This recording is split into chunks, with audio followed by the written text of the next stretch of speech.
नमस्कार, बहुत स्वागत है आपका। आप देख रहे हैं खबर सरदार। मैं हूं आपके साथ ऋतु ज्ञानवानी और मैं हूं आपके साथ प्रशांत कटारे। और आज सबसे पहले बात जाति पर सियासत की। जिस जातीय जनगणना को विपक्ष ने चुनावी मुद्दा बनाया, अब उसी मुद्दे पर संसद में संग्राम छिड़ चुका है। विपक्ष जातीय जनगणना की मांग पर अड़िग है तो बीजेपी सवाल पूछ रही है। जनगणना कराएंगे लेकिन जाति नहीं बताएंगे। आपको रिपोर्ट दिखाते हैं आखिर कैसे जातीय जनगणना की लड़ाई में फिर से सियासत गर्मा गई है। जिसकी जात का पता नहीं वो गणना की बात करता है। जनगणना को हम यहां पास करके दिखाएंगे। आप जाति कैसे पूछ सकते हैं? आप बताएं, जाति कैसे पूछ सकते हैं आप? लोकसभा चुनाव में जिस जातीय जनगणना के नाम पर इंडिया गठबंधन के तमाम दलों ने चुनाव लड़ा, अब उसी जातीय जनगणना पर संसद में जंग छिड़ी है। सवाल पूछे जा रहे हैं, जुबानी तीर छोड़े जा रहे हैं और शब्दों के बाण दिल्ली से लखनऊ तक। जिसकी जात का पता नहीं वो गणना की बात करता है। जनगणना को हम यहां पास करके दिखाएंगे। आप जाति कैसे पूछ सकते हैं? आप बताएं, जाति कैसे पूछ सकते हैं आप? अनुराग ठाकुर के जाति वाले बयान पर संसद के बाहर भी विपक्ष बेहद आक्रामक है। अखिलेश यादव ने संसद के बाहर एक बार फिर जातीय जनगणना की बात की और अनुराग ठाकुर पर हमला बोला। सदन में जो शब्द का इस्तेमाल हुआ था, मुझे तो ये लगता है अनुराग ठाकुर जी को कहा गया है कि 99 बार गाली खा करके आओ आप सदन में, तब आप मंत्री बनोगे। और जाति का सवाल जिसको जानना है, बाबा साहब भीमराव अम्बेडकर जी की किताब एनिमिलेशन ऑफ कास्ट जरूर पढ़नी चाहिए। लेकिन सदन के अंदर की तस्वीर बिल्कुल अलग है। पोस्टर लहराए जा रहे हैं, जनगणना की मांग हो रही है, जिस पर संसदीय कार्य मंत्री किरेन रिजिजू ने आपत्ति जताई। उन्होंने कहा, कांग्रेस पार्टी और राहुल गांधी दिन भर जाति जाति करते हैं, लेकिन किसी ने उनसे जाति पूछ ली तो देखिए कैसे करते हैं। विपक्ष का रवैया आज के इस सदन में जो कर रहे हैं, मैं उसको खंडन करना चाहता हूं। कांग्रेस पार्टी, श्री राहुल गांधी और पूरा कांग्रेस पार्टी सुबह शाम रात जाति जाति जाति करते रहते हैं और यहाँ जाति पूछने पर सवाल खड़ा करता है। कांग्रेस पार्टी ने आज ऐसा काम किया है देश को कमजोर करने के लिए। मैं सर अध्यक्ष महोदय आपके माध्यम से इस सदन को बताना चाहता हूं, कांग्रेस पार्टी ने सबसे पहले देश को तोड़ने के लिए हमारे देश के सेना के खिलाफ बयानबाजी किया है और सेना का मनोबल कमजोर करने के लिए कांग्रेस पार्टी ने कदम उठाया है। हमारे लोकतंत्र को कमजोर करने के लिए, हमारे डेमोक्रेसी को खत्म करने के लिए उन्होंने काम किया है सर। और हिंसा भड़काने के लिए, देश में अराजकता पैदा करने के लिए ये उकसाते हैं। दरअसल लोकसभा चुनाव में जाति के नाम पर ठीक ठाक प्रदर्शन के बाद इंडिया गठबंधन के तमाम नेताओं ने जातीय गोलबंदी की शुरुआत कर दी है, जिसे आगामी चुनाव के लिए सियासी हथियार के तौर पर भी देखा जा रहा है। वहीं इस पूरे मसले पर बीएसपी अध्यक्ष मायावती की भी प्रतिक्रिया आई है। उन्होंने लिखा, जातीय जनगणना को लेकर नाटकबाजी हो रही है, ओबीसी समाज को छलने की कोशिश हो रही है। आरक्षण को लेकर दोनों पार्टियों का इतिहास ठीक नहीं, कांग्रेस और बीजेपी पर विश्वास करना ठीक नहीं। यानी जाति आधारित पार्टियां जाति आधारित जनगणना की प्रबल हिमायती रही हैं, तभी तो संसद में जाति के नाम पर जंग छिड़ी है। Bureau report, news 18।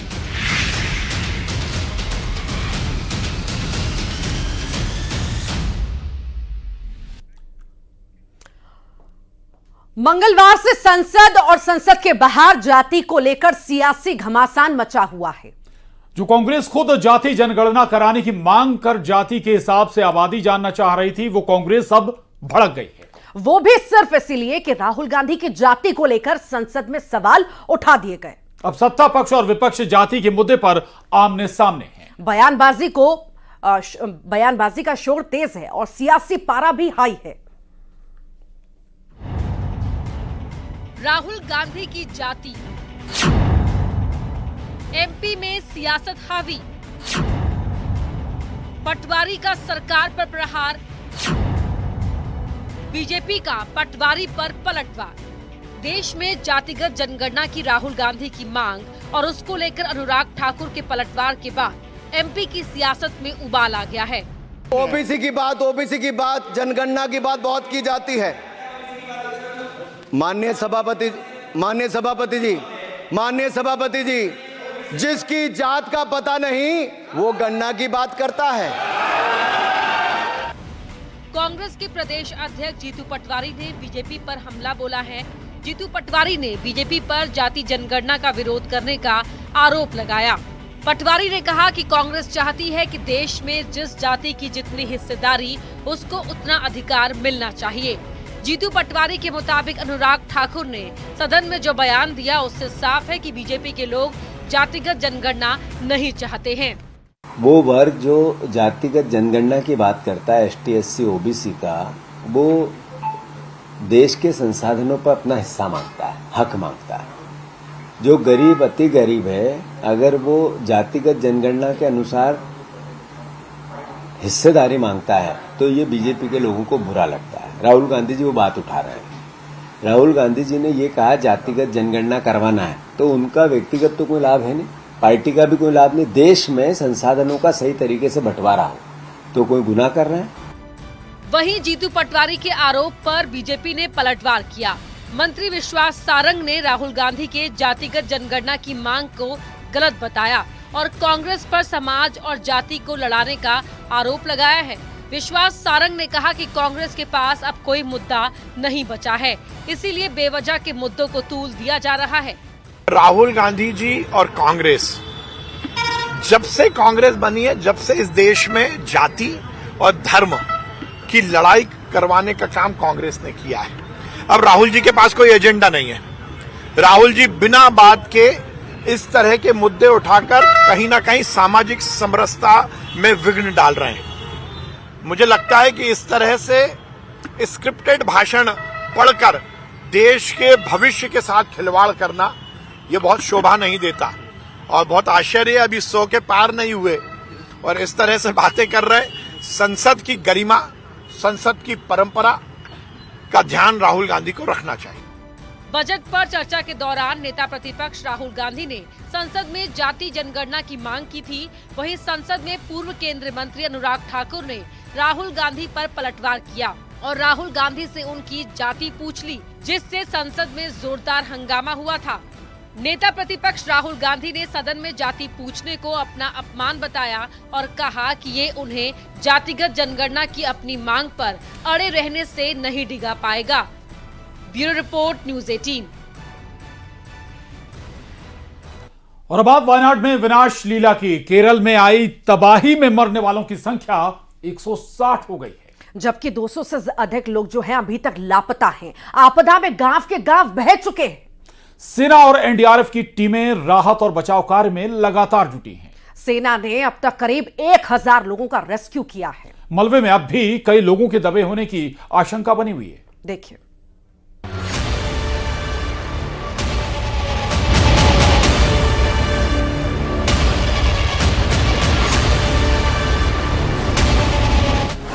वायनाड पर सैलाब स्ट्राइक।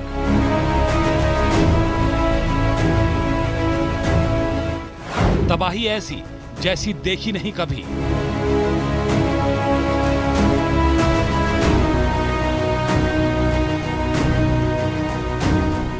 केरल के कई इलाकों में भीषण तबाही।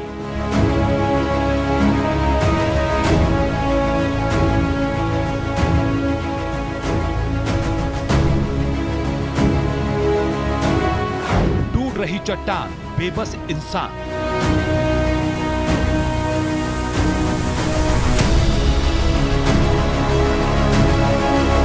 वायनाड के लोगों पर मॉनसून किस कदर मौत बनकर टूटा है, इन तस्वीरों को देखकर आप उसका अंदाजा लगाइए।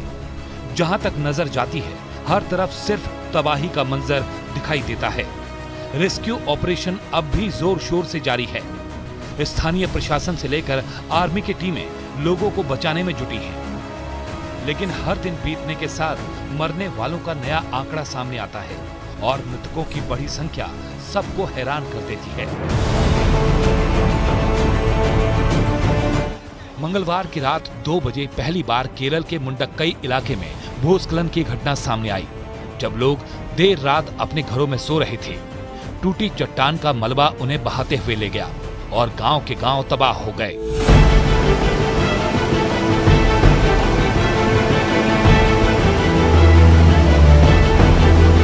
इसके बाद चूरल माला में भी सुबह 4:10 पर लैंडस्लाइड हुई और कई घरों को बहाते हुए अपने साथ ले गई। लगातार हो रही लैंडस्लाइड की इन घटनाओं ने केरल के कई इलाकों को अपनी चपेट में ले लिया। केरल के कई जिलों में भारी बारिश का अलर्ट है। आशंका जताई जा रही है कि आने वाले समय में अगर लैंडस्लाइड नहीं रुकी तो केरल से और भी भयावह तस्वीरें सामने आ सकती हैं। तबाह आशियाने, चीखते लोग, मलबे से निकलती लाशें, इस समय वायनाड की यही तस्वीर है। जहां तक नजर जाती है हर तरफ मातम पसरा हुआ है। 150 से ज्यादा लोगों की मौत हो चुकी है। बड़ी संख्या में लोग लापता हैं। घरों से निकलने के रास्ते बंद हैं। लोग अपनों की तलाश में भटक रहे हैं। इलाके में खराब मौसम और बारिश के चलते राहत बचाव के काम में भी दिक्कतें पेश आ रही हैं। हालांकि थल सेना और वायुसेना के बाद अब नौसेना भी वायनाड में राहत बचाव के काम में जुट गई है।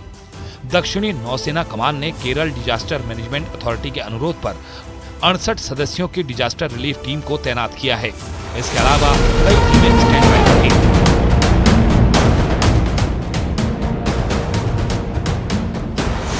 रेस्क्यू ऑपरेशन की ये तस्वीरें बताती हैं कि चट्टानें टूटने से आए मलबे में गांव के गांव दब गए। बारिश और बाढ़ ने केरल के इन गांवों में ऐसा कहर बरपाया कि इन गांव तक पहुंचने वाले रास्ते भी बह गए, जिसकी वजह से रेस्क्यू टीमों को फंसे हुए लोगों तक पहुंचना भी मुश्किल हो गया। मलबे में अभी भी न जाने कितने लोग दबे होंगे और कितने घरों की उम्मीदें लैंडस्लाइड से आई तबाही में चकनाचूर हो गई होंगी। कल तक जहां हरियाली नजर आती थी, बस्तियां दिखाई देती थी, आज वहां तबाही का मंजर है। पीएम मोदी से लेकर गृह मंत्री अमित शाह और कई केंद्रीय मंत्री वायनाड में हुई मौतों पर शोक जता चुके हैं। मोदी सरकार पीड़ितों को हर संभव मदद पहुंचाने में जुटी है। केंद्रीय मंत्री जॉर्ज कुरियन मौके पर हैं, लेकिन अब इस आपदा को लेकर भी सियासत शुरू हो गई है और ये सवाल भी सामने है कि क्या वायनाड में आई आपदा इंसानी लापरवाही का नतीजा है? क्या केरल में आई आपदा में मरने वाले 160 लोगों की जान बचाई जा सकती थी? वायनाड और उसके आसपास के इलाकों में लैंडस्लाइड और भारी बारिश से जिन लोगों की मौत हुई, क्या वो केरल सरकार की लापरवाही का नतीजा है? ये सवाल हम इसलिए पूछ रहे हैं क्योंकि केरल में आई आपदा को लेकर केंद्रीय गृह मंत्री अमित शाह ने आज राज्यसभा में बड़ा बयान दिया। क्या कुछ कहा अमित शाह ने, सुनिए। अंग्रेजी में जितने भी गंभीर प्रकार के शब्द है अपने भाषण में डालकर इसको बताया गया। मैं सदन के सामने स्पष्टता करना चाहता हूं, 23 जुलाई को केरल सरकार को अर्ली वार्निंग भारत सरकार की ओर से दी गई थी। 23 जुलाई को, 7 दिन पहले, फिर 24 को गई, फिर 25 को गई, 26 तारीख को मान्यवर ये कहा गया कि 20 सेंटीमीटर से ज्यादा वर्षा होगी, भारी वर्षा होगी, लैंडस्लाइड होने की संभावना है, मड भी रस होकर आ सकता है और लोग इसके अंदर दबकर मर भी सकते हैं। मैं कुछ कहना नहीं चाहता था मान्यवर, मगर भारत सरकार की अर्ली वार्निंग सिस्टम पर सवाल किए गए, इसलिए मैं कहता हूं प्लीज लिसन अस, मत चिल्लाइए, प्लीज रीड इट।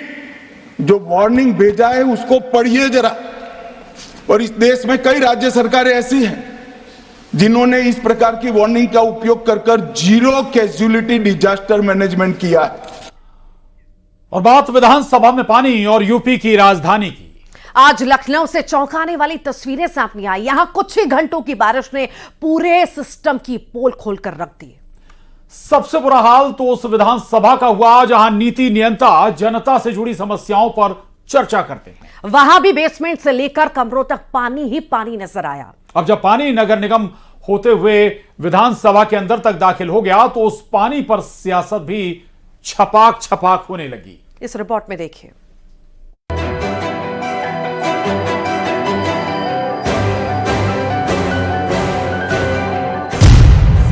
मूसलाधार बारिश से बेहाल हुआ लखनऊ। विधानसभा में घुटनों तक भरा पानी। यह है उत्तर प्रदेश की राजधानी लखनऊ शहर। अदद बारिश को तरस रहा था, लेकिन जब मेघों की शहर पर मेहरबानी हुई तो ड्रेनेज सिस्टम जवाब दे गया और लखनऊ का ये हाल हो गया।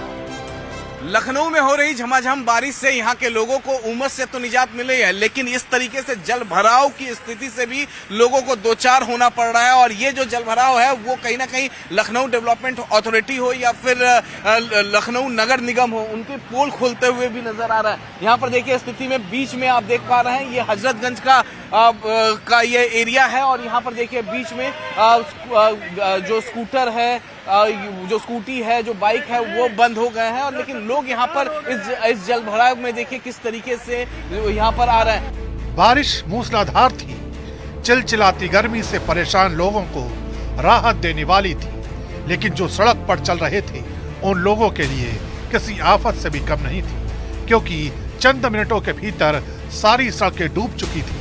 न गड्ढों का पता था न रोड का। लखनऊ में आधे घंटे की बारिश और उसके बाद हजरतगंज में जलभराव की स्थिति देखने को मिल रही है। यहाँ पर देखिए हजरतगंज में किस तरीके से जहां तक कैमरा की नजर जाएगी आपको रेड लाइट तक पूरी तरीके से जलभराव की स्थिति यहाँ पर देखने को मिलेगी। ये जो रास्ता है ये सिकंदराबाद चौराहा से लोक भवन की तरफ जा रहा है, यानी हजरतगंज होते हुए लोक भवन की तरफ जा रहा है। और ये देखिए यहाँ पर जलभराव की स्थिति, यहाँ पर देखिए यहाँ पर जलभराव देखिए यहाँ पर। लेकिन सबसे बुरा हाल तो लखनऊ विधानसभा का हो गया। देखते ही देखते घुटनों तक पानी भर गया। न विधानसभा का बाहरी परिसर बचा, न अंदर के कमरे। पानी को जहां रास्ता मिला वहां सब डूब गया।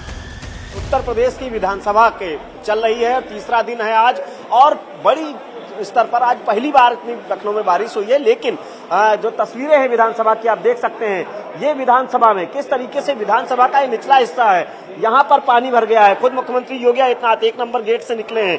ये यहाँ पर जो ड्यूटी कर रहे हैं पुलिसकर्मी, देखिए कैसे पैंट को, अपनी वर्दी को संभाले हुए हैं। ऑफिसों में पानी, यहाँ ऑफिस खाली हो गए हैं। जो व्यवस्था अधिकारी हैं वो अपनी कुर्सी छोड़कर जा चुके हैं।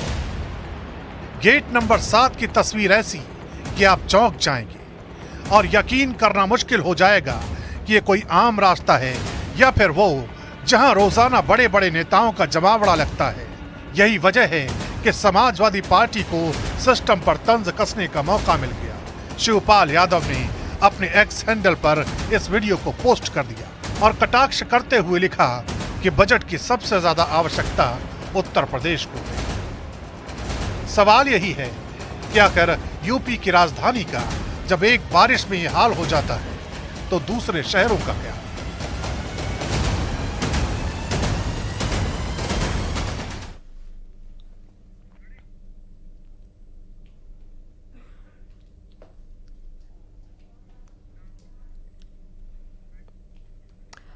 और चलिए अब आपको दिल्ली एनसीआर की तस्वीरें दिखाते हैं। भारी बारिश यहां पर देखी गई, कई जगह पर जाम की स्थिति भी हो गई।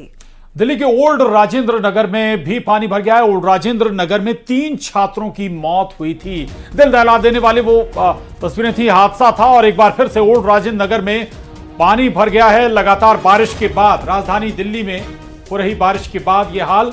तस्वीरें आपके सामने, ये तस्वीरें आपके सामने देखिए। गाड़ियां यहां पर पार्क करी हुई थी जो आधी से ज्यादा डूब चुकी हैं। कई सारे लोग हैं जिनके घुटने तक पानी नजर आ रहा है।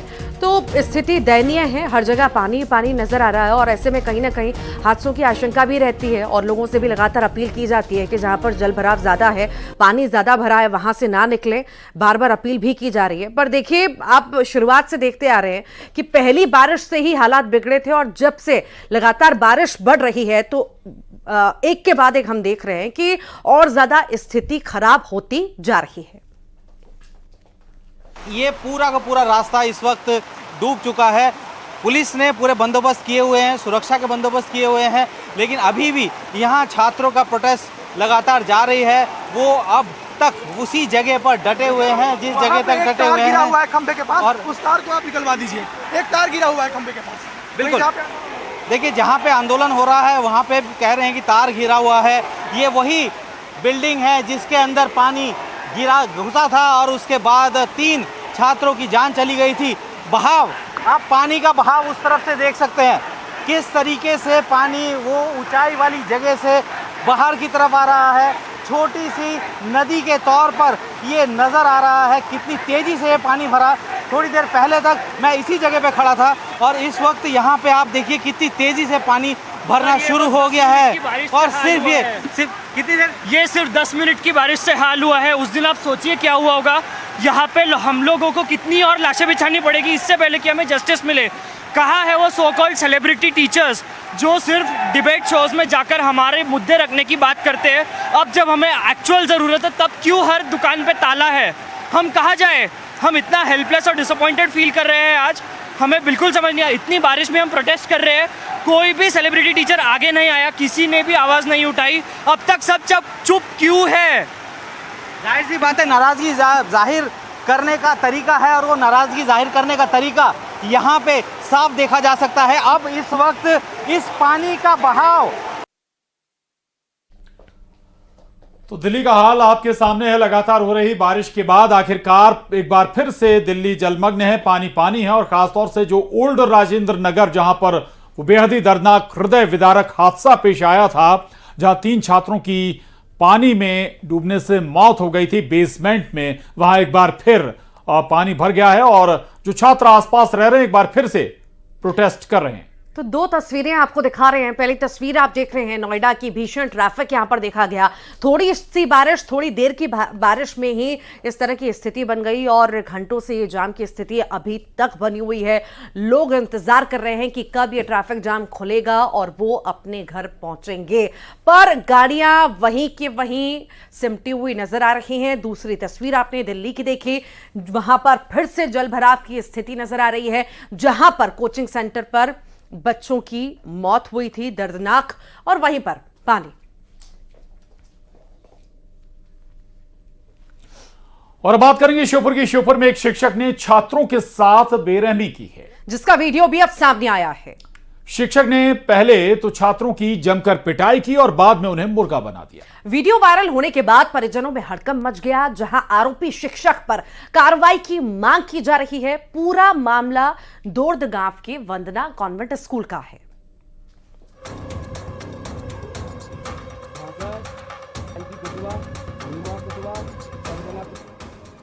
ये दंड, ये बेरहमी, ये प्रताड़ना, क्या बच्चे इसी के लिए स्कूल पहुंचते हैं?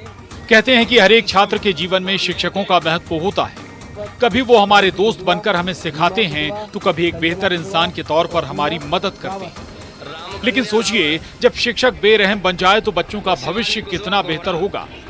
तस्वीरें श्योपुर के विजयपुर विकासखंड क्षेत्र के दौड़ गांव की हैं, जहां शिक्षक बच्चों पर बेरहमी करते नजर आए।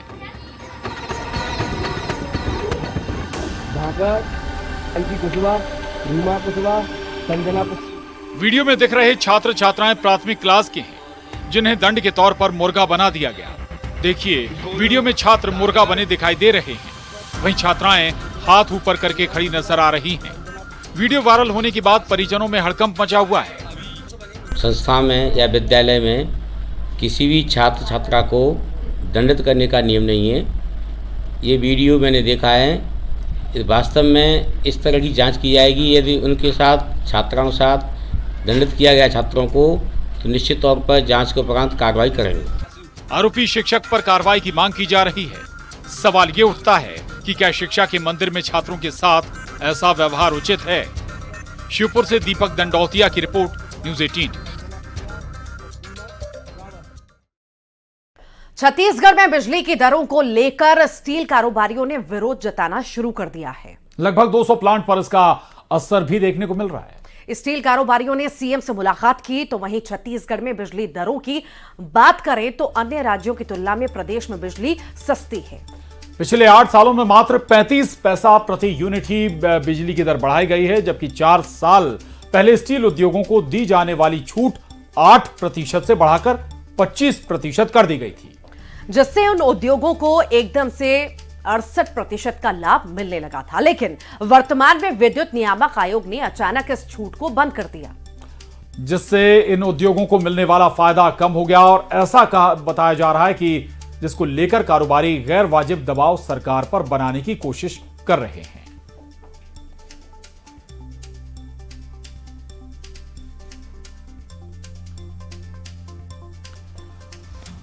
तो स्टील उद्योग लगातार सरकार पर दबाव बनाने के प्रयास में है। दरअसल एक साथ दर्जनों स्टील उद्योगों को बंद करने का ऐलान स्टील उद्योग संचालकों ने किया है। बढ़ी हुई बिजली की दरों को लेकर इनकी नाराजगी है, आपत्ति है।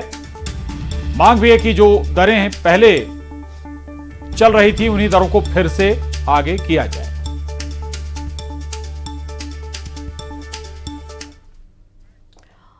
और इसी के साथ ही खबर असरदार में आज के लिए इतना ही। आप बने रहिए।